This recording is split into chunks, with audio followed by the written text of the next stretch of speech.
Hello, everyone. Hello, and welcome to our session. This session is titled This Way, That Way, or the Highway, Asserting One's Filipinoness in a Foreign Workplace. Mhm. So, we are all four here, your panelists, and we are all we are connecting from different parts of the world. So, later on, we'll have the chance to uh, know. Little things background about our speakers, our panelists for today, including me. And thank you for joining us today. Maraming salamat po. Magandang umaga mula rito sa Pilipinas. Ako po si John Paul de la Rosa. You can call me JP. And I was able to participate in a foreign exchange program called Fulbright Foreign Language Teaching Assistant. And I was a Tagalog teaching assistant at Northern Illinois University in DeKalb, Illinois. So I spent one academic year at NIU at Northern Illinois University. And today I will also be sharing with you some of the great things that I had experienced when I was a TA in the United States. Of course, my co panelists would also be sharing their experiences, and then maybe later on we can answer some of your questions relevant to the theme of this panel. So I'm gonna be turning it over to Sir Rex. Hi, Sir Rex. Hi, JP. Hi. So, ako naman si Rex Yadaw. Um, I started working for overseas in 2014. I was a regional marketing specialist for the Filipino channel. Um, I started working for EBS, and ito nga sabi ko parang the only company that I worked for was and is for EBS CBN. So nag-work ako sa EBS 10 years Manila, and then in 2014 I left and went to Dubai. And I spent 4 years there in Dubai, and in 2017 I left again Dubai, and then went here sa Madrid. So now I am based in Madrid, doing naman sales and business development for the Filipino channel pa rin. So yeah. Wow.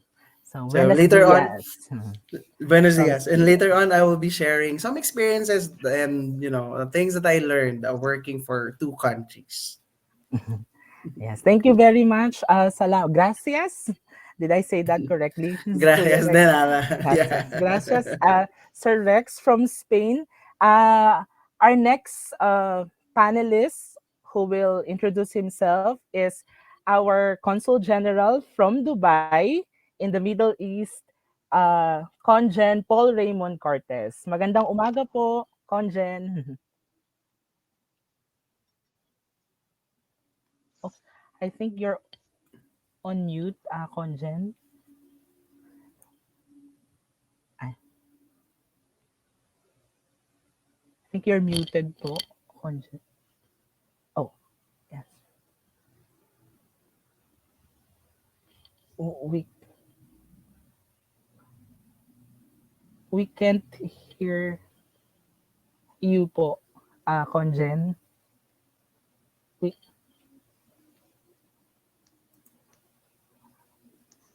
there's no audio po.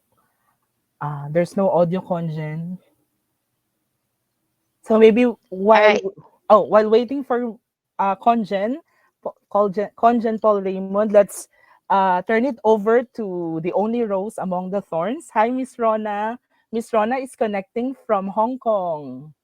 Or the only thorn among the roses. Magandang umaga po. Good morning, everyone from Hong Kong. I'm Rauna Crisostomolo. I used to work as a TV reporter in GMA back in the Philippines. That was my first job after college. And worked there for 7 years and then decided to follow my heart. Mhm. Literally follow my heart to Shanghai. Dropped Wow. everything for love and moved to Shanghai and experienced a different world for, uh, different world other than being a Filipino there. I stayed there for a year and a half, and then moved again to Hong Kong, again following my heart. My following my ex-boyfriend, now my husband. And I'm currently a communications manager in HSBC. I did guest producing job with Bloomberg before I transferred to HSBC. So, yun, I'll be sharing about my experiences here in Hong Kong. It's not so far from the Philippines, and there are places here in Hong Kong that I can go to where I feel so Filipino. More on that later. Wow. Passing it over to Conjen. Hopefully the mic's working now. What about this? Does it do Yes I po. yeah, Yes. Now it's finally. working po. Okay, That's good. working. Magandang umaga sa inyo lahat. My name is Paul Cortez. I'm currently no, sorry. I just finished my tour of duty as Consul General, and I'm on my way back to Manila in a few days. This Oh, time assuming the role of Assistant Secretary for Migrant Workers. So I guess I should be, and clearly am the oldest among everybody in this room tonight. But everything is a wonderful experience, especially in Dubai, which I think is the most challenging foreign service post among all the foreign service posts of the Philippines in the entire world. Wow. wow. Salamat po, Conjen, Miss Rona, and Sir Rex. So let's start the ball rolling. Let us start with the first question po so that we can share our experiences and maybe answer some of the questions later on. So the first Mhm, question po is about finding a job abroad as a Filipino. Was it mhm. hard looking for a job abroad, you being us being Filipinos, and what are the stories or interesting stories on your first day at work in your respective workplaces po abroad? Who would like to start po I sharing? can go first. Okay. So when I left my job in the Philippines, I'm quite stable there, right? Like I'm a TV reporter. I'm not famous or anything, but I know that when I wake up and like present my badge, I go to a place and I get recognized. Madali lang. Kumbaga pa my ID was my pass to everything. But then I moved to Shanghai, started with nothing, uh, other than my resume saying that I was a TV reporter. And it's so painful being a journalist in China because first of all, they they would you would really have to go through uh painful process to be able to get a visa. If you're a journalist, if you put in your CV that you're a journalist, ang hirap kumuha ng trabaho Ah, because the employer would always have to like uh, vouch for you and say, we need a person like this. But if you get to the immigration part, they will look at your CV and you're like, you're a journalist. Why are you working in China? Are you like doing some, will you be doing some reports on us or things like that? And kahit na, even though I'm thinking, no, I just want to start afresh. I don't want to be a journalist here. My CV says otherwise. So ang hirap. And the time when I went there, it was 2012. It was the height of China Philippine spat on wow. Spratlys. I So see. ang hirap, like it took Oh, me months before I got a proper job, and a fellow Filipina actually helped me out. She was my first boss. She's my husband's friend who basically vouched for me and said, "Okay, we'll find a way to give you a visa, a working visa." I was hired as an assistant editor for a travel magazine, so it's kind of related to what I'm doing, but we mhm. had to like um revise my resume, so my work doesn't stand out. My past work doesn't stand out as a TV journalist. So I had to revise it, improvise, and say Mhm. I'm a travel journalist or travel Mhm. writer, so I Wow. can be hired. So those are the things that you have to like think about when you move to like different countries. Like how will your past experience like be able to how you'd be able to get a visa, because you're not only looking for a job there, you're not looking for you to get hired in that country, but you're looking for, you want to make sure that the immigration itself would like look at your CV and say, okay, we'll accept you in this country. We will be adding you to our uh you know workforce here. Mhm. So yun, it's not Wow. that easy. Yes po. Did you have to learn Cantonese, So Miss in Rona? Shanghai it's Mandarin. Oh, it's Mandarin, sorry. Yes, but the job that I applied for, it's an English magazine, so that helped me a lot. And yeah, I needed to learn the basics because you're surrounded by people who are speaking Mandarin. So ayun, kailangan mong matuto, otherwise hindi, wala kang pupuntahan. Ang hirap gumalaw, Yes so you po. have to like, adjust to the place you're in. Mhm. Okay. Yeah po. Thank you po, Yeah. Miss Rona. Ah, Okay. So I'll go ahead and share my experience naman. So just like Rona, I had a very stable job in the Philippines. So I was working. I started with ABS-CBN working as a production assistant, mm, and then in 10 years after, I was the executive producer for ABS-CBN, and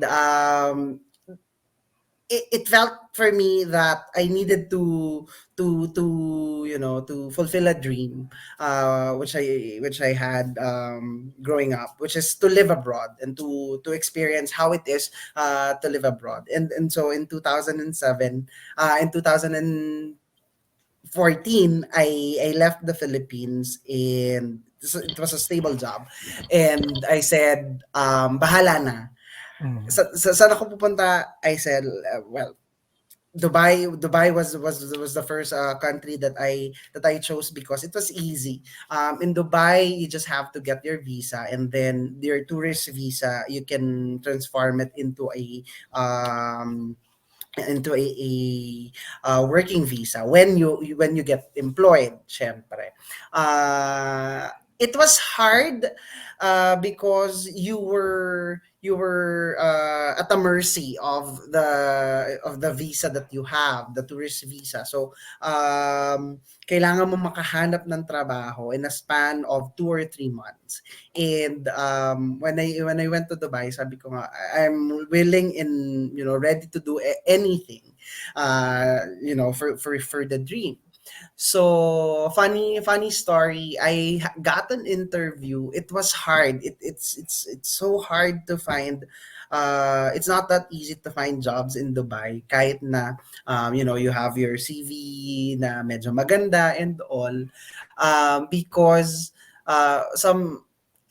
i- some skills would not match and stuff, so mahirap talaga siya, and you have that time pressure to actually look for a job, because if not, kailangan mong umexit at mag-apply ulit ng visa to get back if you really want to do it.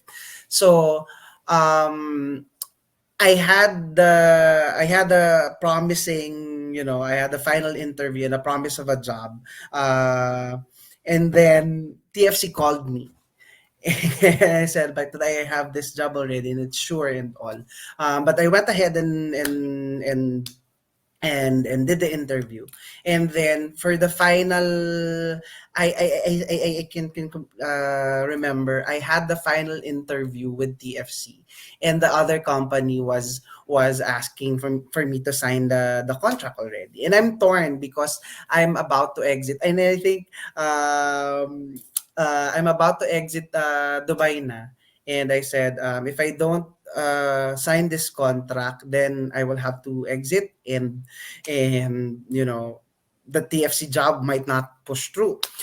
So, but then again, I said, okay, let's just wait, and then you take this opportunity. So I exited, and then when I went back to Dubai, that's when I got the job for TFC. So in the end, it turned out pretty well. And then fast track ko lang, I had like stable job, and I was actually having fun, and I was really doing great in Dubai. But then again, a part of me is saying I need to be in a country wherein I can take roots in, and really build something. So for 3 years after working in Dubai, I asked my boss to let me experience and fulfill that dream again. And in 2017, I flew to Madrid without anything. Sabi ko nga, I started with $200 in my pocket without any plans. In my exit interview with my boss before, she asked me, "What will you do there? And are you sure you're gonna earn the money that you're earning from here?" And I said no, and I don't know what I'm gonna do there, but there's one thing that I'm very sure of. If I don't do this, I will forever ask myself and forever regret it. Why, and why did you not go? So she let me sa kapamilya, and she said, okay, you go, and yeah, good luck. Best of luck. 2017, I'm in Madrid. Nothing, and I think this is one of the things with us Filipinos everywhere. I met a very good Filipino woman in the metro. She just she sat in front of me, and I asked her, "How was your kamusta ka, ate?" Because she looked tired, and she was coming from work and all this. And we started chatting, and started talking to each other. Kinwento niya na sa akin yung buhay niya and all. And then at the end of the conversation, she said, "But are you looking for work?" And I said, "Yes, actually." And the following day, I was working in a restaurant. So, yung journey ko dito sa Madrid has been hard and tough because yun nga, wala akong pamilya dito, well, I have friends, but getting hired and getting job in Spain is different because you have to speak the language, and I never had I had zero Spanish, and but blessing, I met the woman in the si Joy. I met Joy in the metro, and the following day I was working in a restaurant. So I started with dishwashing. Dito rin, and I think that's a character that you have to work abroad. And if you decide, it's not to be afraid, and not to be, dapat buo yung loob mo, because you can't choose anything. You do the job, you do it well. And yeah, and in 2019 and in 2019, so I processed my papers and all, and I started teaching English in a public school in Spain. And it was really an experience as well. And in January of this year, TFC called me again to work for them. So I interviewed January. I got hired officially in May, and now, yeah, it's hard. Wow. It's hard, but I think yun nga, if buong loob mo, and I'm here because of my parents. I'm here because of my family. So every time it's so hard, it's getting hard. I always think of that. I always think of, why are you here? And it's for my family. So yeah. Yes Yun. po. Wow. We all have our humble beginnings. Uh, Kuya Rex, Sir Rex. That's inspiring po. That's inspiring. And thank you for sharing that experience, Sir Rex. Oh, how about Conjen? Let's listen to Conjen's experience naman po. Being a Filipino working in Dubai. Sure, sure. To be honest, as a diplomat, as somebody who represents the Philippines, it's quite difficult for me to try to encapsulate kung ano yung nararamdaman ng mga kababayan natin on a personal note, on my personal note, because I don't have to go through the labyrinth of procedures looking for work. Because every time I go to another country where I am posted, I already have work. And I'm supposed to be the one listening to the voices of our kababayans. Now, I'm taking off from what Rex had said. Dubai is possibly the only country in the world where you can go in as a tourist, look for work, and then have your visa transformed or changed or amended from that of a tourist or visit visa, ika nga nila dito sa Dubai, to a working visa. Nowhere in the world can you do that. You can't do that in America. You can't do that in the UK. You can't do that anywhere else in the world. So dito lang sa Dubai talaga. And that's the normal, wait, quote unquote, normal route for many Pinoys because medyo, as I said, labyrinth nga din ng procedures when it comes to POEA thing endeavors. So people go to the United Arab Emirates on to Dubai, most particularly, and then look for work, and then transform yung kanilang mga tourist or visit visa to a working visa. And it's not just the Pinoys; it's for everybody else in the world. Anybody else can do that. So maraming kalaban dito. The competitiveness, you cannot believe of how it is in the UAE is just staggering. So many Filipinos who come over here are quite determined or handa na for that sort of undertaking. Maraming mga kababayan natin dito na nakapag-aral, 4-year course, some of them even professionals, mga teachers, mga nurses, at so forth and so on, na hindi nakakahanap ng work back home, pupunta dito sa Dubai at nagiging kung ano-ano, nagiging marketing specialist sila, nagiging guro sila, or kaya nagiging nagtatrabaho sa mga ospital and so forth and so on. Sometimes below yung level that they were hoping to do back home or internationally. And this is the hard part, I guess, for many of our kababayans is understanding the challenges, taking on the challenge of leaving the country, leaving the Philippines, going to Dubai, looking for work, and then actually looking for work, pero hindi necessarily dun sa skill or dun sa expertise that you are hoping to land in. And the hard part also is yung pagtanggap na siguro yung gagawin nila hindi talaga ito yung pinag-aralan nila. And yet, unang-una, walang tax dito sa Dubai. So they're here, they're free to do everything. Tatanggapin nila lahat ng pwedeng matanggap nila. And sometimes, libre ako. Yung sweldo ko sila, andun na yung accommodations nila, andun na yung transpo allowance nila. So, medyo maluwag at the same time, pero medyo mabigat din sa puso because medyo iba naman yung pinag-trainingan nila at pinag-hope for nila back home in the Philippines. So, and I've seen it happen to so many of our kababayans who are, I'd say, underemployed kasi hindi ito yung gusto nilang gawin. Iba yung pinag-aralan nila.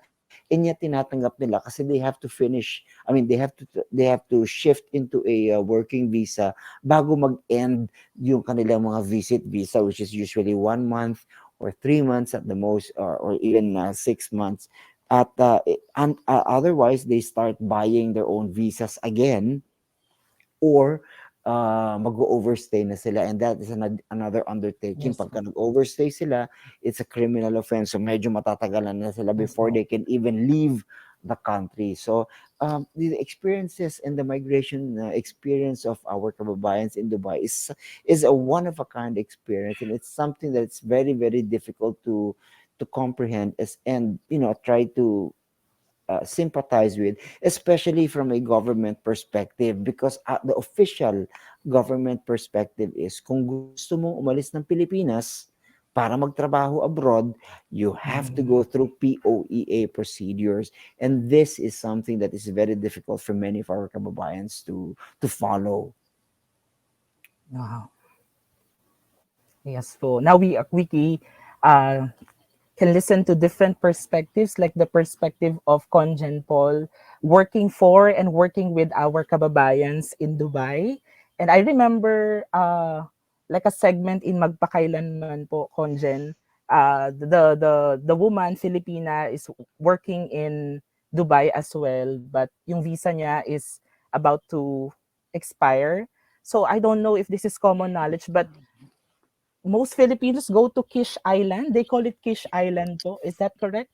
It's an island outside of mainland Iran where Yes, they wait Yeah. for their visas. Po. true, true. Is Um, that true? uh, Again, it's kind of difficult to understand yung visa regime ng Opo. UAE kasi nga okay, the visa is a commodity dito. So bibilihin mo ang visa, uh, sometimes the different travel agencies sell yung mga visa sa iyo. Minsan mas mataas yung babayaran mo sa kanila, they'll do the facilitation for you. Hindi tulad ng, let's say, in the US, the visa is always, you know, is an item sold, quote unquote, but only by the US government. Hindi ka makakabili ng visa Opo. anywhere else except through the US Embassy. Bili, I mean, quote unquote. In Yes. Dubai, isa siyang commodity na bibilhin mo, kaya mong bilhin maski kanino mang travel agency yan. Depende kung ano yung mga ino-offer ng travel agency sa'yo. So, let's say, pag malapit ka nang matapos dun sa visa mo, kailangan mong mag-exit, pumunta sa ibang lugar at babalik ka na naman sa UAE. So, yung sinasabi ko before in the previous times, pupunta ka sa Kish, which is the cheapest, the easiest place to go to kasi ang Kish, ito yung exitan ng mga kababayan natin. Opo. Kish is in Iran. It's a small island Opo. in Iran. Kung saan pupunta ka doon, mag-aantay ka bago makapapalitan yung visa mo para makabalik ka ulit sa Yes UAE. po. At kung wala kang, marami dun yung mga nag-exit because they have to exit because of the procedures of getting a new job. Maglilipat ka ng trabaho, punta ka muna sa Kish, babalik ka na naman dito sa Yes Dubai. po. Now with a new visa, either with a new tourist visa or with a new work visa with another company. So now, kasi wala na masyado pumunta sa Iran, so ngayon pupunta ka na ng Oman o kaya ay tinatawag nilang A to A, yung hindi ko na aalis ng bayan, mag-aantay ka na lang dito sa Dubai, magbabayad ka na lang ng konti, mas malaki pa, pero at least you don't need to go through another country at babalik pa dito sa UAE. Opo. Wow.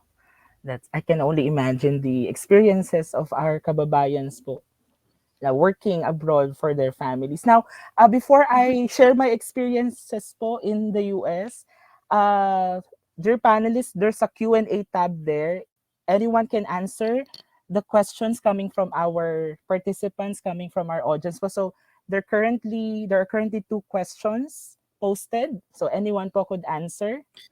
The Ako, first question. siguro, yung second, migration Yes can be po. hard. Where did you find strength in difficult times? I think, Yes po, yes po. as Conjan already mentioned, lahat tayo mga Pilipino, we have that purpose and we have that why. Our why would always be our family. Why are we doing this? Why am I doing this? Mhm. And there have been times wherein, yung pagod na pagod ka, you're so tired from work, physically, mentally, and you just cry. I cried a lot, but at the end of the day, you pick up yourself and say, I'm doing this for my family, and that gives you that push to actually get up and to do it because it's hard. Sabi nga, Mhm. 'di ba? Underemployment, you're gonna do whatever it is that you have to do to stay legally in the country. But at the end of the day, if you have that why and if you have that purpose, you will always go back to that, and you would always get up and say, okay, time Mhm. to time to work because hindi nawawala yan, JP. Hindi, Yes and po. I'm sure Rauna would Yes po. also agree to it that hindi dumadali eh. Yes, nagiging comfortable pero hindi siya nagiging madali, and you always go back to bakit ko nga ba to ginagawa? And for us Filipinos, and for me personally, it's for family. And yeah, Opo. it has been keeping me, and it has been sustaining me. Opo. Mhm. Thank you for sharing, Kuya Rex or Rex. Now, in my Mhm. case, I would like to agree that we all do this for our families, right? Even I went to the US as a foreign exchange student slash teacher scholar. However, before being able to get that scholarship grant, I had to apply 3 times in a row. Parang PIA words back lang po. Na I had to go through this process. It's a stringent, difficult process po to be, I say, a Fulbright scholar. The first time I tried, I did not move to the next part of the selection, which is the interview. And then I tried the second time. I was able to move to the interview part, but unfortunately, I did not pass. And then the third, maybe third time's a charm. Dun pa lang po ako nakuha as a Fulbright Foreign Language Teaching Assistant. And I'd like to agree, even if my main purpose of joining the program, of participating in the program, is to improve myself, improve my English, what else? Gain experiences as a teacher. But when I was doing that in the United States, part 3/4 of my stipend coming from Fulbright, I also send to my mom because I'm the breadwinner of the family, and I still have to support my nanay because that's how it is in the Philippines. I know my story is nothing compared to the stories of other OFWs out there, but I had to do that. And then my Thai roommate would always ask me, "Why are you not buying things from the store? Why are you not buying things for yourself?" And he didn't know that I had to like really save money just so I could provide for my mom and the rest of my family monthly. Then I was sending almost all my stipend to the Philippines just to support them. So that's really hard, but at the same time, I don't complain. It's a fulfilling part of being abroad and being able to provide for the family. Yes. So I worked there as a TA. It was hard because as a Fulbright FLTA, we fulfill 3 jobs. The first one is you're TAing in the morning, like I assist the primary instructor of Tagalog, Ate Rhoda. Hi, Ate Rhoda, if you're watching, shout out to you. And then in the evening, I'm a grad student. So we are required to enroll in 2 graduate courses, like 600, 700 level graduate courses at our host university. And then during the weekends, I interact with the Filipinos in the community as a cultural ambassador. So we do dance presentations, language presentations, language tables. I didn't know how to dance. I don't have a good singing voice, but I had to perform during my stint as a Fulbright FLTA because that's part of being an FLTA. You have to be a cultural ambassador. Yes. So I think I had a different experience because I did not go to the United States to work, but I went there to be a foreign exchange scholar. And any other things so that we can add? Maybe I Ate think I just Rona? wanted to highlight uh, the topic is how to assert your Filipinoness. Yes, po. In all our stories, I think there's that constant is our kababayan. You know, like I got my first job in Shanghai from a Filipina who helped me out. Rex found his first job in Spain through a True. kababayan who he True. has just met. Yeah. Like seriously, um, it's other than our family in hard times. Like I it's the Filipino around us Yeah. wherever you are that gives Mhm. you strength. I know there are stories of like Filipinos, like, sad stories of Filipinos, kind of like crab mentality type in other countries or even in the Uh-huh. Philippines. We know that already. But in times of troubles, I think we can always look for that strength. Uh, yung masasandalan mong Yeah. Yes, po. pader Uh-huh. kung nasa ibang bansa ka with our friends or or even just strangers Yeah. who basically see you and you're like, I know what you're going through. I know what you're I going will through. help you. Yeah, and it is that you find your tribe. I think, Yeah. and Filipinos, for we once we ako palagi kong sinasabi, once we see a Filipino in the sa kalye, sa metro and all, I always smile and I always say hi because Mm. you'll never know what they're going through. I just saw Ate Joy really looking tired from her job, and I just said hi, kamusta ka ate? And made her smile, made her Mhm. probably seen because amidst the foreigners around you every day, someone seeing you and, Yeah. parang recognizing that you're there, it's Mhm. different. And yeah, so and it led to to other things. So yeah, Yes po. just say hi. Yeah. Sharing Um, the same sentiment. Yes po. John Paul, in Dubai, there are over, 50% of the population in the UAE is possibly South Asian, so Indians and Oh, Indian, Pakistanis. Pakistan. So kunwari 10 million, easily 5 million sa kanila Indian at Pakistani. Of those 5 million, 3.5 ang Indian, o kaya Mhm. 1.5 ang in Pakistani. The next would be possibly the Emiratis, the local, mga 1 million Nga sila. po. Yung mga Pinoy, ito yung mga almost 1 million din. So yung Mhm. Filipinos is almost 10% of the population. And many of the employers here actually seek out mga kababayan natin, especially when it comes to hospitality and yung mga office clerk. Ito yung mga office clerk na mga nandun mismo sa front desk para nakakapag-usap ng English, nakakapag-usap or nakakapagsalita ng English para sa karamihan ng kanilang mga kliyente. And pag sinabing karamihan sa kanila naghahanap ng Pinoy, hindi talaga ganun kahirap para sa mga kababayan natin ang mag-identify, uy, may opening dito, may opening doon. Kasi Mhm. napakalaki yung network natin.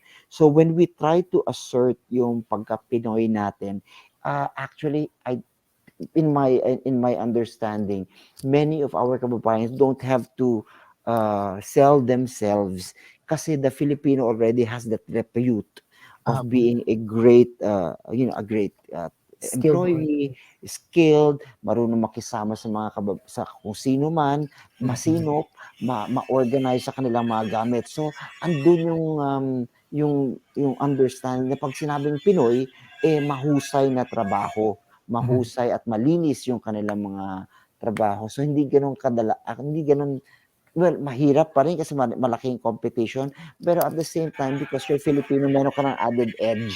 Yun ang nakikita kong, ang kaibahan ng, let's say, paghanap ng trabaho sa Europa o lalo na paghahanap ng trabaho sa Amerika.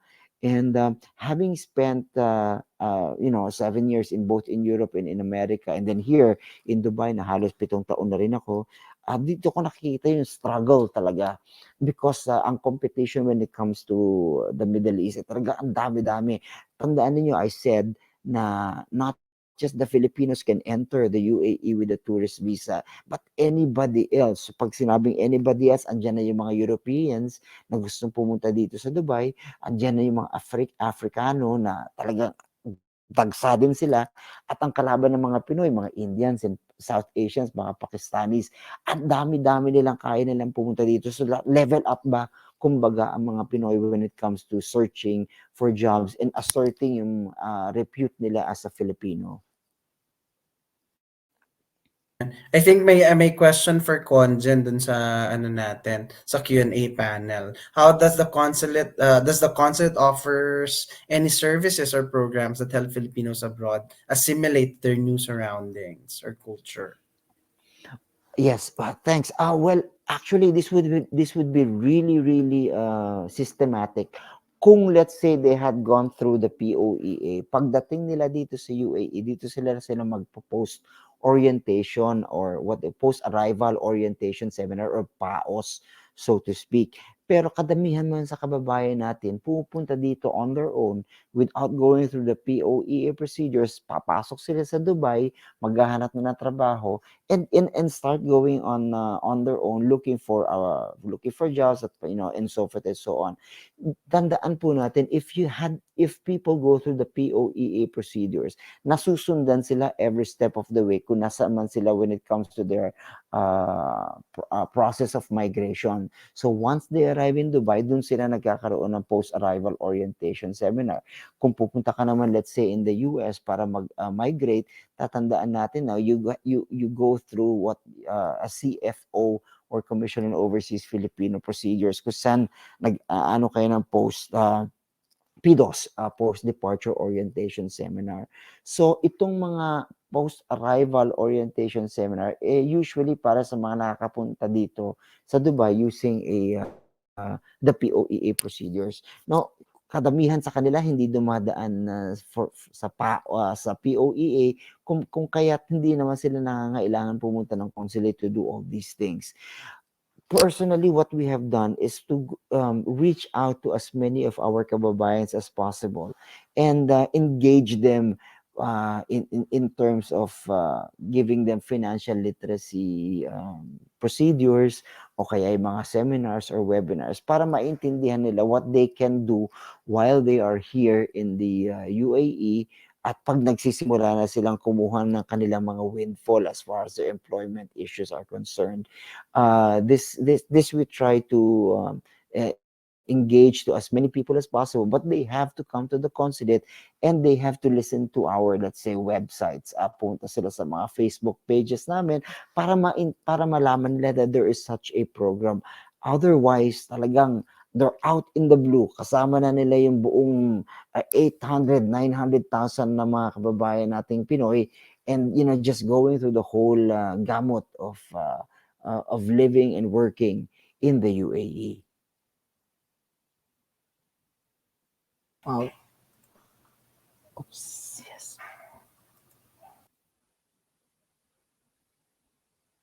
Can you hear me po? Can you hear me? Yeah. Yes. Now we can hear. Yeah. Can you hear me po? Yes. Now you're on mute. Now you're on mute, JP. Sorry po. Ayan. Ay, namamute ka. All right. I think I'm just gonna read the question we'd like Uh, to take next mhm. time here. What work culture in your country do you like that you wish Philippine work culture would adopt, and vice versa? What do you dislike?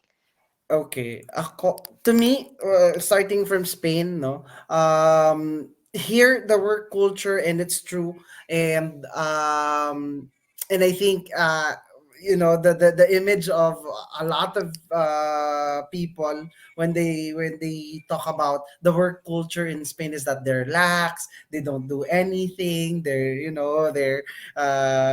parang tamad and all, but Siesta. they're lazy and all. No, here people work so hard and they really work a lot, but what's important to them is that they don't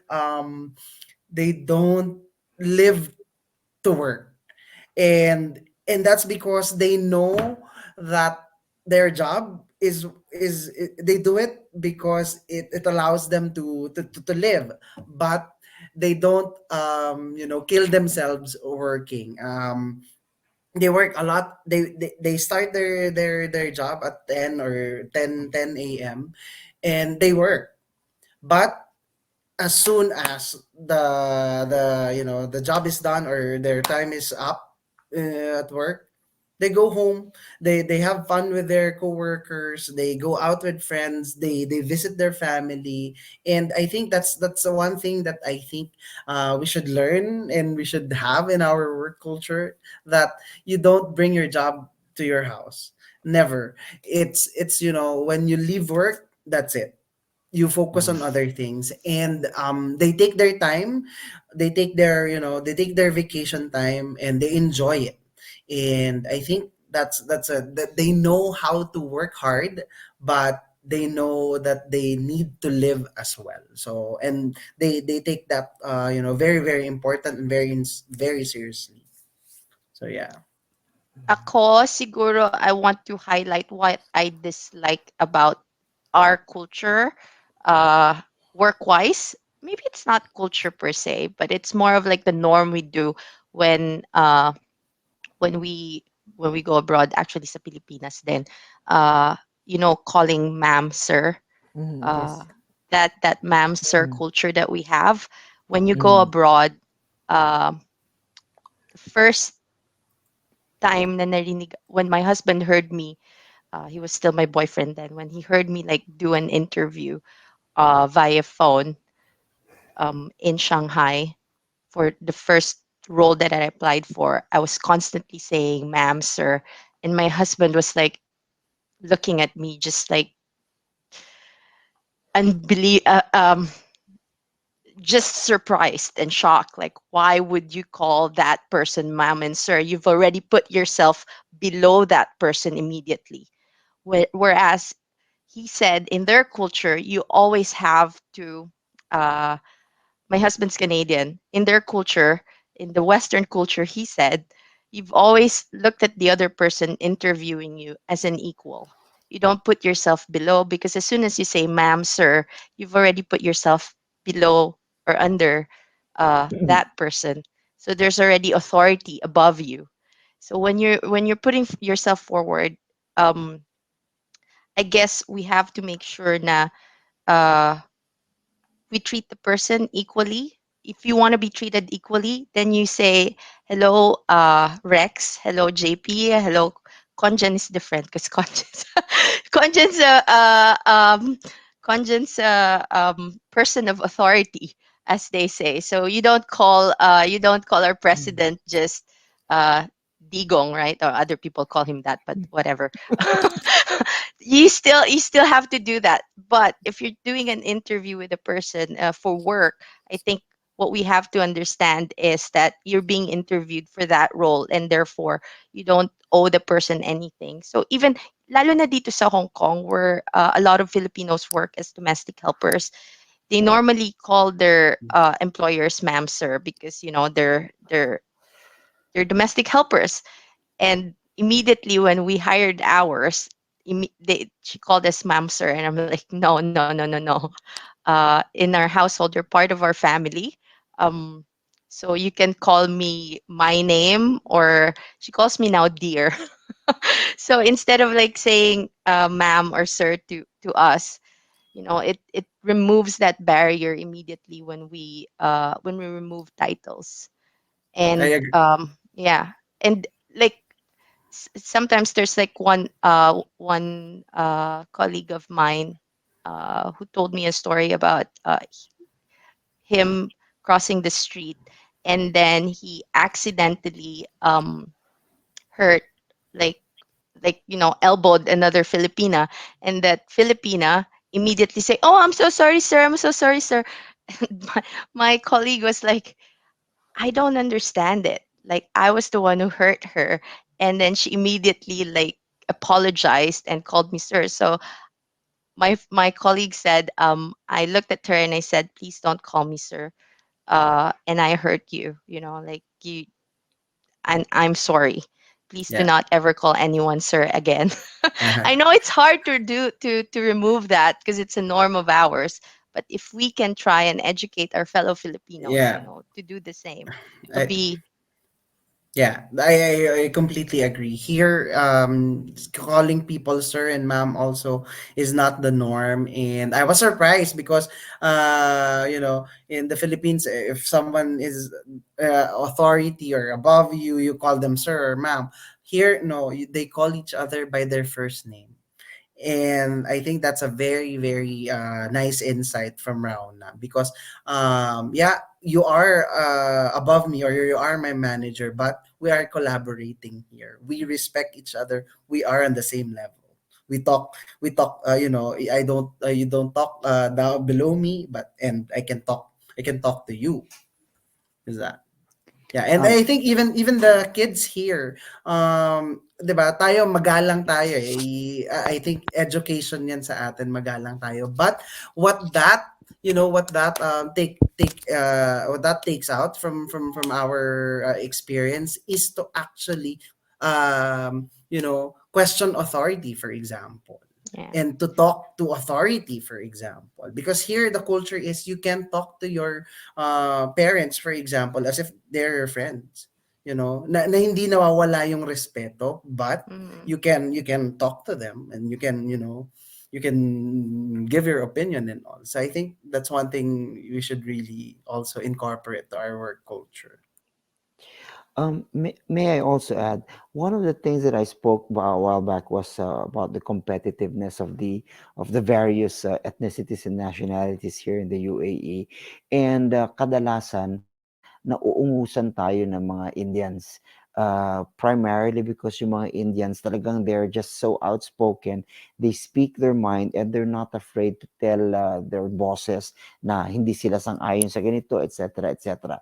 And when I said na preferred na maraming employers sa mga Pinoy, kasi madali tayong sabihan, magtrabaho lang tayo, wala tayong imik, wala tayong complaint.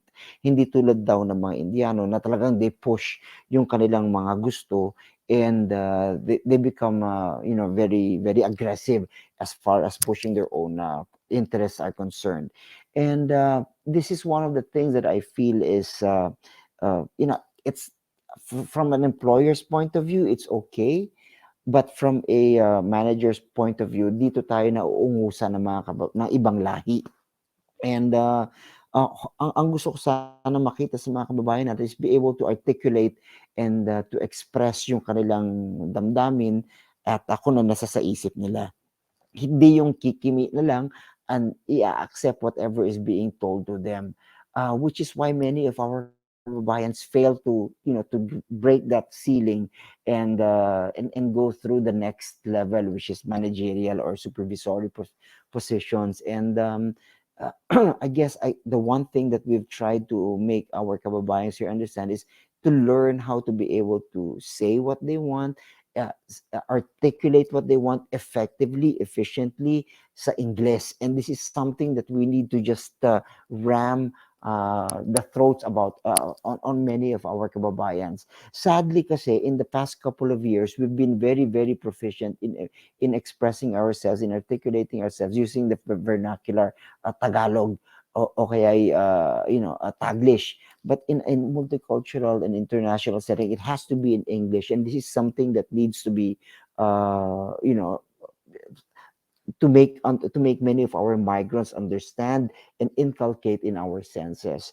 So yung part yung times when we say yes ma'am sir, we're very very subservient, we're very respectful to authority, we're very we respect the organizational structure, but that also leads to us having that mindset na oo, hanggang dito lang tayo, hindi natin, we're not going to rock the boat, because once siguro we start rocking the boat and once we start Agree. asserting ourselves, baka mawalan tayo ng trabaho, kawawa naman yung mga pamilya natin. So yun ang nasa isip ng mga kababayan natin, and hopefully maging mas aggressive tayo tulad na nakikita natin sa mga ibang lahi. And as I said, it's a very competitive world, so kailangan Yeah. talaga super level up. Agree.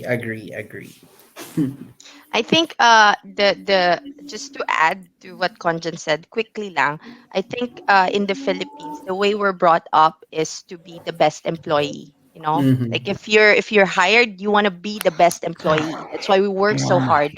But we don't want to. We're not brought up to be the boss.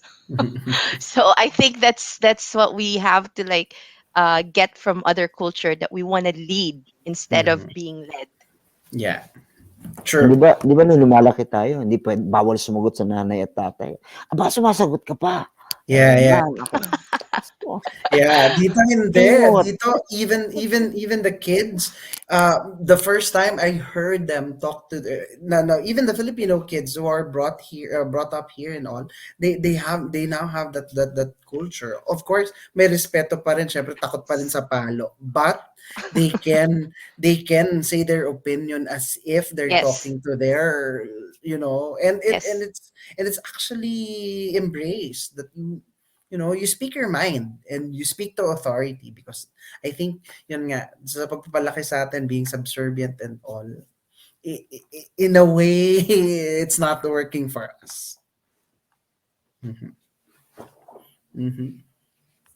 Ayan. So next Japes. question, JP, are you there? Okay na yung JP, audio. nawala ang audio mo. I think JP's audio is acting up. Okay. I think we still have other questions here. Like for example, question: what made you decide to leave everything in the Philippines and start life somewhere else? For Love. Rauna, aside from for Rauna, it's Love. love. For Rauna, it's love. No, it's really okay. I had an opportunity to uh like do two things. One, explore or just experience uh give love a chance, because we're not really like in a long-term relationship. My ex-boyfriend, now my husband, um when we started dating, right? And when I before I left the Philippines, another thing that really made me decide is for the thrill of it. And I don't want to be asking myself, what if? What if I just drop everything and try anew in another place? So just like Rex, I want to experience something new.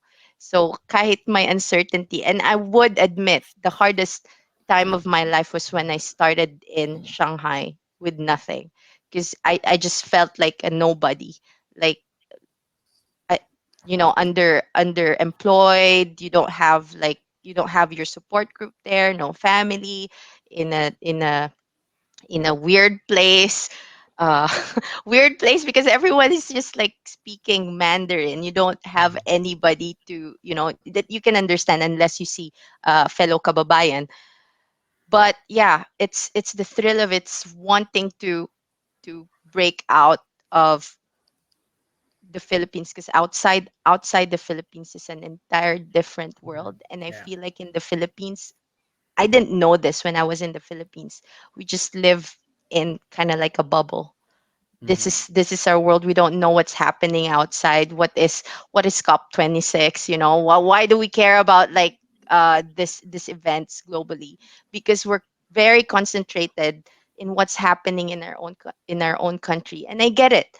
uh the hierarchy of needs, right? We haven't met the the basic needs that we have in the Philippines, so we have to just focus on what we need in the country. But if you get out of the Philippines, it's a whole new different world, and it's Mhm. it's quite liberating. Yeah. So yes, love. So Yes. I support those who want to like experience love Okay. So, and something new. yeah, to me, it has been different because to me, leaving the Philippines was hard, but it was a dream that I had, and it was a dream that I had to fulfill. And yeah, I left a very very stable job, and I did it again in Dubai, for example. And I think what pushes you is to, when you achieve a dream, you dream another one, and you go for it. And I think yun nga, nakakatakot siya. Hindi ko rin alam kung, how where will this lead me, but I all I know is, if you set your mind to it, and then you would ask yourself, will I regret this if I didn't do it? Then all the more you should do it. Yeah. And Rauna taking risks, with love, me taking risks with, jumping, without anything. But you just have to do it. You have to do it, but bearing in mind your why, because again, that will push you every time. If I may, JP, one of the things that I noticed with you, JP, with Rex, and with Ron, lahat kayo siguro mga 1985 pababa ang mga 2000 po ako, oh my Conchen. God, dear Lord. In denial. Ako rin, Conchen. Ano ko eh, Millennial po ako. 2000. Millennials Gen po Z. kami. Ito na nga yung lagi ko sinasabi sa mga kasing idaran ko, ito yung mga kabatch ko. Iba talaga ang mag-isip ang millennial, and you have to understand there are certain types of predisposition. And for many of the kababayans here, okay, let me just give you another example. Pagdating ko dito sa Dubai, the first thing I did was to go through itong tons of hundreds of passports. And once every time I would pick a passport, titignan ko yung date of birth yung mga talaga mas bata sa akin, balik. Siguro out of 20 times, 20 out of 20 mas matanda ako sa kanilang lahat. And and dito ko nakita at naintindihan na yung siguro majority o kaya ay 99% ng mga kababayan natin pumunta dito, ito yung mga pinanganak na 1985 pababa o bata pa, millennial mag-isip. Ito yung mga batang, ito yung mga Pinoy na for them hindi option ang lumabas ng bansa eh. It's what everybody else did. It's a very global mindset na hindi lamang pang Pinoy, pang Mm. Pilipinas yung kanilang experience. And sa kanila, they're just bound to leave the country, leave the Philippines and go someplace else. At yun na naging narrative ng mga kababayan natin for the past 40 years. You must remember nung 70s, when I grew up, 70s, 80s, kokonti pa lamang ang lumalabas ng bayan. And it began when people were going to the States. Pero pupunta sila sa States as a migrant, as a permanent resident.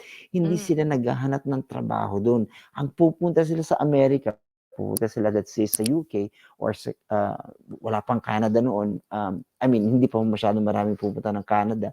Pero pupunta sila sa mga lugar na ito dahil na-petition sila ng kanilang mga magulang, mga kapatid, mga ate nila, at doon na sila nagsimulang, ang mindset nila was to live another life back out of the country. Nung 90s, nung 2000, dito lamang talaga umusbong yung ang dami-daming lumalabas. Nung mid-70s, nagsimula yung sa Saudi, mid-80s, ito na yung sa Japan. Di ba? Meron pang Japan. Ano ba yun? Japan sagot sa kahirapan. I don't know if you remember that phrase. Pero We yun still talaga ang do. nasa isip yung mga kababayan natin. And that was in the 80s, in the 90s, hanggang sa, natapos yung mga, yung ganong klaseng pag-migrate sa Japan. So, ang perspective ng marami sa mga kababayan natin is, sadly, walang mangyayari sa'yo kung nasa Pilipinas ka, lumabas ka sa mundo, go to another country, magsapalaran ka. And that is why so many people go to Dubai kasi nga, ito lang yung bayan na tumatanggap ng turista at tumatanggap at legal ang maghanap ng trabaho bilang turista at mag-shift from a tourist visa to a working visa. Yan. Yes. JP, are you on? Wala pa rin audio sa JP. So, Mag, okay, let's... Mag-ano ka, JP, i-refresh mo lang Oo, yung baka page kailangan mo. mong umexit. Oo, Exit, tas well, papasok ka uli. yeah. So while JP is doing that, we have another from very very serious questions outside of work naman daw. When you attend parties or get together, how is it different? Rauna, how is it Um, different? out, uh, one thing that this is very interesting. A personal anecdote again. My husband, when we were dating, thought I don't know how to entertain guests. Kasi when he hosts parties, I don't offer guest drinks first.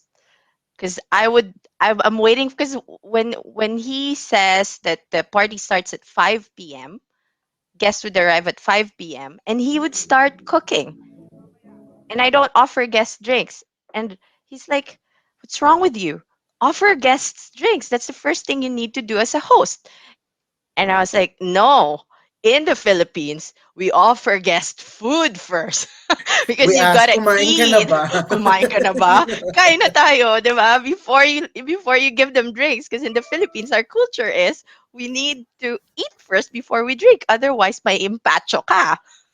So kailangan mong so that's what I learned. Like it's so different. Like the way they do parties here or get-togethers outside, they'd always start with drinks first, like um out after work or when you start parties, they always like find the alcohol first or whatever drinks you have there before they dig in on the food. So it's like an hour or 2 hours of um, drinking before they start on getting on the main meal.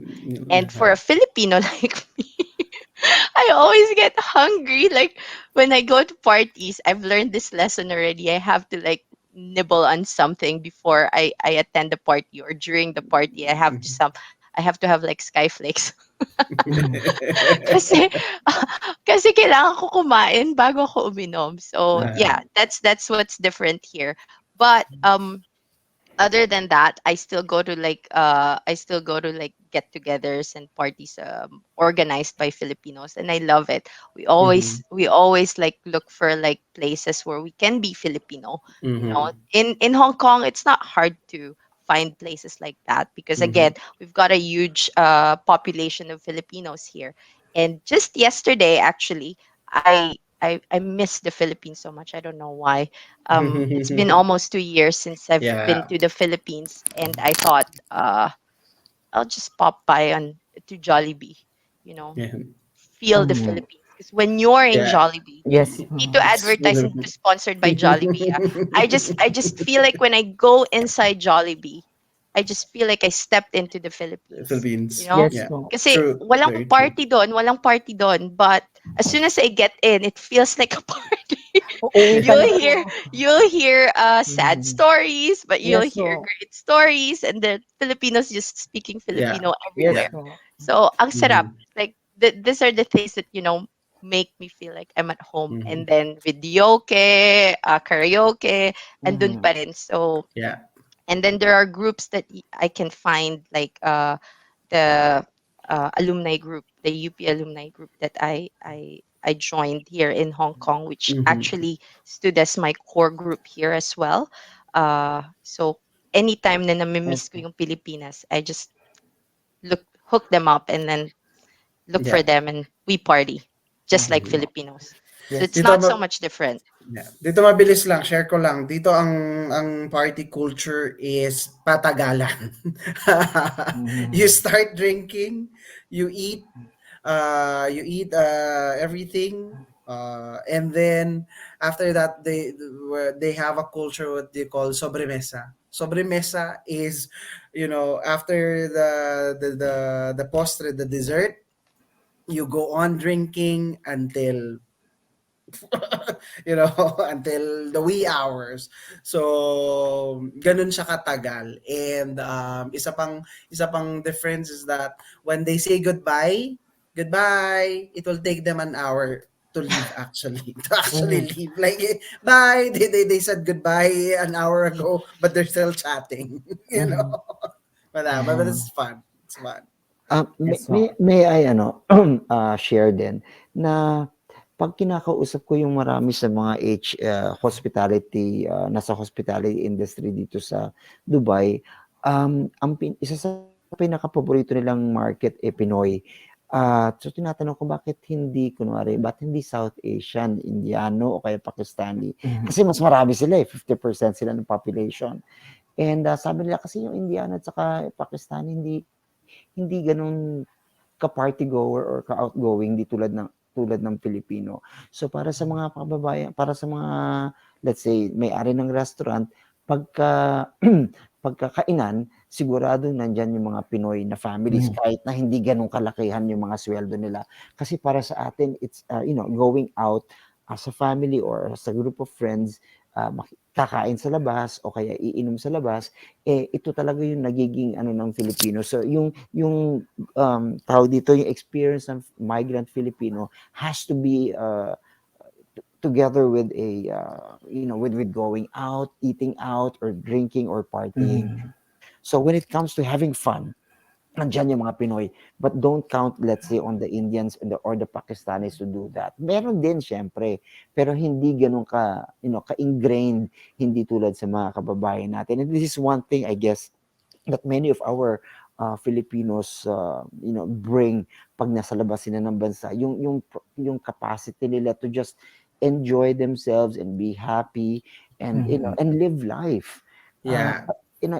it's two ways yan eh. So sa atin there's that positive outlook, living life, pero yung negative niyan is hindi tulad ng mga Indiano na talagang lahat ng pera nila inuuwi nila sa India, Mhm. gumagawa sila ng ang lalaking bahay. Eh sa atin, hindi ganun ka ingrained.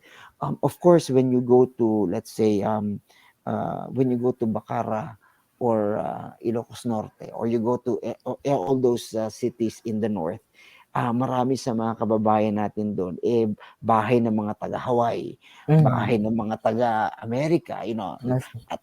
pero so meron din ganun perspektibo.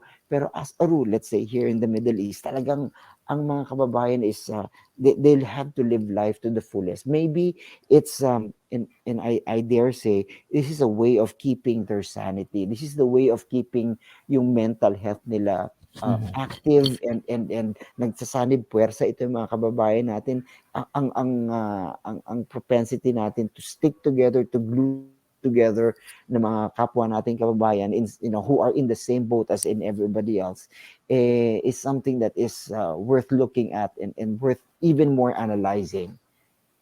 Yes po. Hello po. Am I can you hear me clear now po? Okay. Now, in my case po, American parties versus Filipino parties. First thing, walang kanin sa American parties. Yun po yung na-miss ko when I was in although there's a Filipino American community there, lagi po silang nagsasalo sa, they have Filipino parties almost every week. May kanin, but for like an American party where the host is like not doesn't have Filipino roots, walang kanin, and they love steak. And steak grew on me, I guess po. Pero mas gusto ko yung beefsteak that is really cooked than the steak that they have. I guess that's one thing that that they notice about me whenever they give me like a slab of steak. Para siyempre po, you save face, right? Filipinos, that's part of our culture. Even if we don't like it, we say we like it. And then just so I won't the host will not feel bad about me not eating the whole steak. I'll just cut it like in small pieces and then start hiding some of the pieces somewhere in my place so that they won't see that I was not Sayang eating naman yung the steak. steak. Yes po. Pero I siguro po nasanay that it's well done yung parang sa bistek natin. And of course, there's no videoke, karaoke. When I was in the US in DeKalb, the Association of PhilAms there is called Kishwaukee Filipino American Association, and that group is trying to relieve Filipino culture in that area in DeKalb, Illinois. And so they have Catholic masses, they sponsor Catholic masses, they have Filipino style Christmas parties. Doon lang po ako nakaka-experience ng like authentic Filipino food talaga. Most of the Mhm. ates and kuyas there are from the Visayan region. I am receptive to Visayan, I mean to Cebuano and Ilonggo as well. So madali ko po silang naka nakapalagayan ng loob, as we say it in Tagalog. So I think those are my memories of Filipino and American parties. And of Mhm. course the slang, especially if you're dealing with kids like me. I taught like teenagers and like students who are not as old as I am. So Mhm. when you listen to their conversations, like in pure American English, you kind of lost sometimes with the way they speak. Like when someone commented "bummer," So I was thinking, oh, bummer, mukha ba akong puwet? Mukha ba akong bulldid? Bummer. And I didn't know about that idiom. I didn't know about that expression in America. And so akala ko they were talking ill about me or something, but it's just an expression. And one more thing is the term hook up. One adult student of mine said, "Oh, Kuya Paul, we're gonna hook you up with," because I said I don't have a girlfriend. We're gonna hook you up with another with someone. Oh, yeah, that's nice. That's great. And I didn't know that there's also a connotation of hook up there, that that yun po, hindi ko masabi. Kasi, ayun, that concept of hookup, I didn't know about that. So, those are my experiences as well. In terms of the language. And if I may add po, sorry, because my audio was not working a while back, some of the Filipino Americans, are like the professionals, would always notice the way I construct my emails. I would always insert the particle po in my email, and I think they are not happy about that, because they would always tell me it actually clouds the meaning, the exact meaning of your email or your sentences.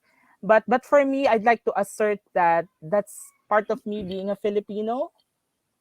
That's part of me being a Filipino, using that po and opo with a Phil-Am, or with someone who grew up in the Philippines, migrated to the United States. So those are my experiences po.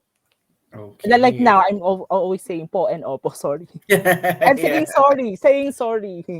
Yeah, saying sorry as well. Ganyan. Ay, Culture Opo. nako. natin yan. Yeah. Bummer, bummer, bummer, bummer. Wow. Bummer. Okay, last 10 minutes on the session. Any closing remarks? Things that we learned from our adopted countries. Rona, you can start. I think ako, for me, being in a different country is nice. Like you get to experience, life outside the Philippines, and just see the world outside of the Philippines. I but really, what's important is you find your core group, your tribe, as Rex put it. Uh, it could be international friends, but for me, I really find that I'm most at home in whatever place I am in if I find my Filipino core group, because they give me a sense of home.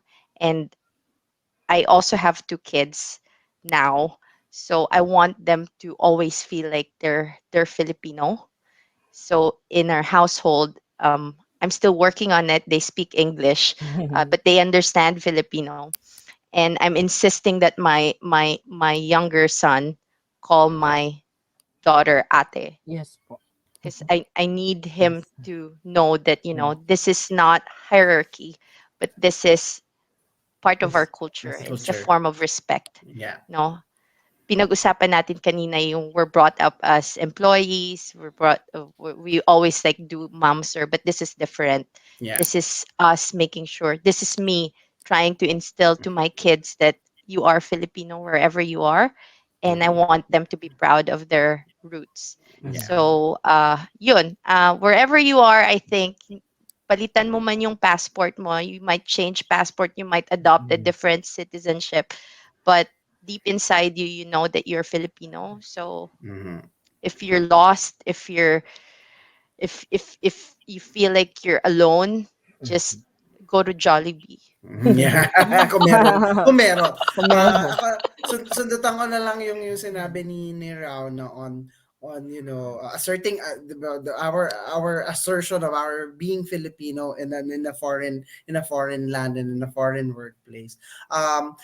I say we bring the best of our Filipino culture to our workplace. Kung Mhm. nasan man tayo, we bring it the best. And I think na-amplify yan because we are now working in a different setting, in a different colleagues and different people that Mhm. has different perspective.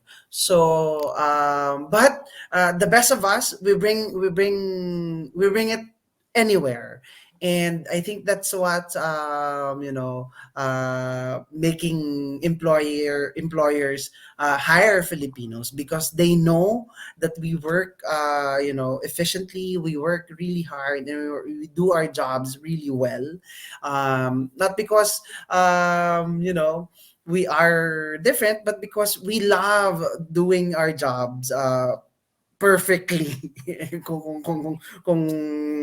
pwedeng masabi yon. And yeah, we adapt, but I think we bring in the best of the Filipinos in our workplaces, and we adjust, but we give it a bit of the Filipino touch. Yeah. Thank you. um, I have three sons, a 24-year-old, a 20-year-old, and an 8-year-old. Don't do the math. O sige, I am 54 years old. Oh, hindi po Medyo halata. matanda na, sobra. Hindi halata, Conjen. Wala na.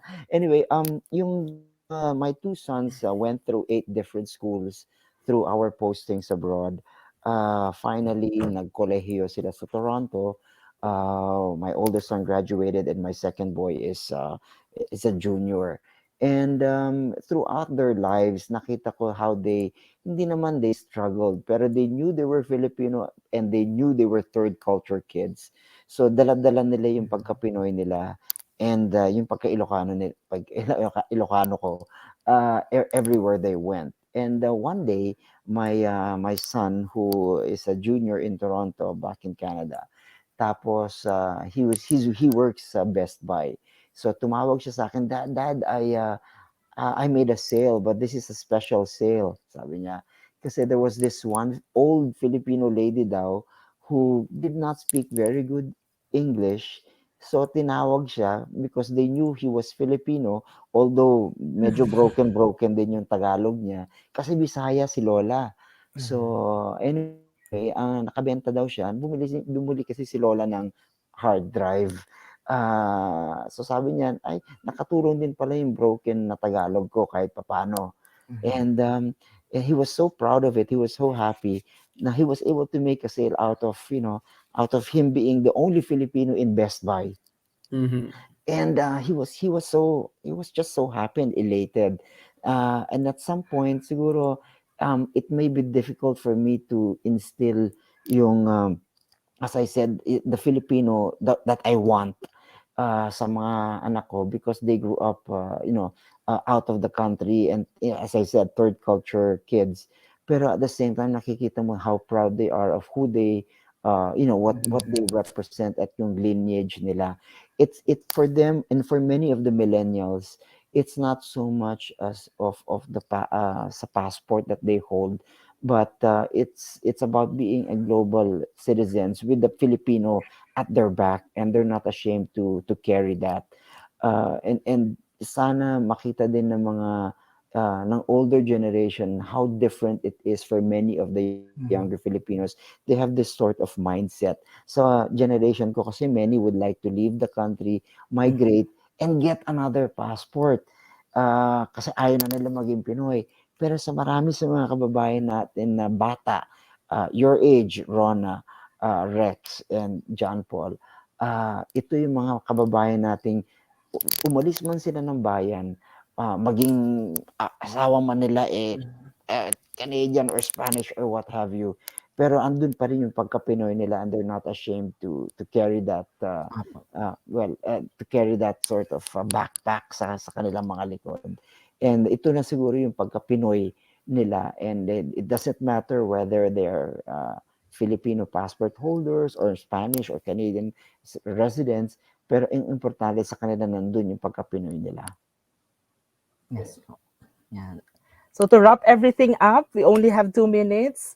I think my message would be, when you go abroad, it doesn't make you less of a Filipino. In fact, when you go abroad, you can bring the Philippines with you, whatever purpose you have. You can be a cultural ambassador and still serve our kababayans and our country. Look at Conjan Paul, Miss Rona, and Kuya Rex, where they are abroad, but they are serving the Philippines, they are serving our kababayans the best way possible. With that, maraming salamat po for joining Thank you us. so much for having Maraming us. salamat po for joining Thank us in you. this session. To our audience, maraming salamat po at magandang umaga Thank muli mula sa Pilipinas. Thanks, Conjen Paul, thank you, Sir JP. Rex, Miss Hi, Salamat Rana. Rona. Thank Everyone. po. you, Paul. Maraming salamat po sa inyo. Goodbye mga anak.